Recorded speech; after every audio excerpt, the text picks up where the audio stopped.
उन्हाळा म्हटलं की काहीतरी थंड प्यायची इच्छा होतेच आणि त्यात आंबा असेल तर मजा काही वेगळीच. तर आज आपण बनवणार आहोत एकदम क्रीमी, थिक आणि रिफ्रेशिंग मँगो अशी लस्सी.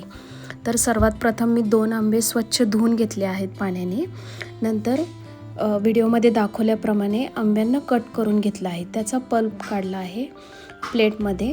तर असेच दोन्ही आंब्यांचं मी पल्प काढून घेतलं आहे. नंतर मिक्सरमध्ये थोडं पाणी टाकून एकदा फिरून घेतलं आहे. म्हणजे ही लस्सी मी उपवासाला बनवत आहे, त्यामुळे मिक्सरमध्ये काही कण नको राहायला, त्यामुळे मी पाण्याने धुवून घेतलं आहे.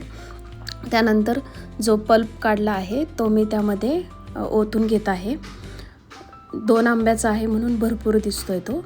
आणि त्यानंतर मी थंड अशी दही त्यामध्ये मिक्स करते. दही मी विकतचीच टाकते. साखर टाकायची चवीनुसार.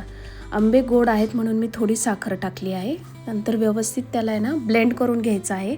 1 चमचा आहे ना मी कंडेन्स मिल्क टाकलं आहे त्यामध्ये. कंडेन्स मिल्कमुळे थोडा अजून थिकनेस येईल लस्सीला. जोपर्यंत एकदम स्मूथ आणि क्रीमी टेक्स्चर मिळत नाही तोपर्यंत ब्लेंड करा. वा, किती सुंदर रंग आलाय बघा. एकदम रेस्टॉरंट स्टाईल मँगो लस्सी तयार झाली आहे. आता सर्विंग ग्लासमध्ये ओता आणि आवडीनुसार तुम्हाला ड्रायफ्रूट्स किंवा काही अजून तुमच्या आवडीचे ड्रायफ्रूट्स असतील तर ते टाका. आणि हवं असेल तर छोटासा मँगो पीस गार्निश म्हणूनही लावू शकता. मी काय आज लावलेलं नाही आहे. ही मँगो लस्सी इतकी टेस्टी लागते की 1 ग्लास कधी संपतो हे कळतच नाही. पण तुम्ही नक्की ट्राय करा. आणि व्हिडिओ आवडला असेल तर लाईक, शेअर आणि सबस्क्राईब करायला विसरू नका.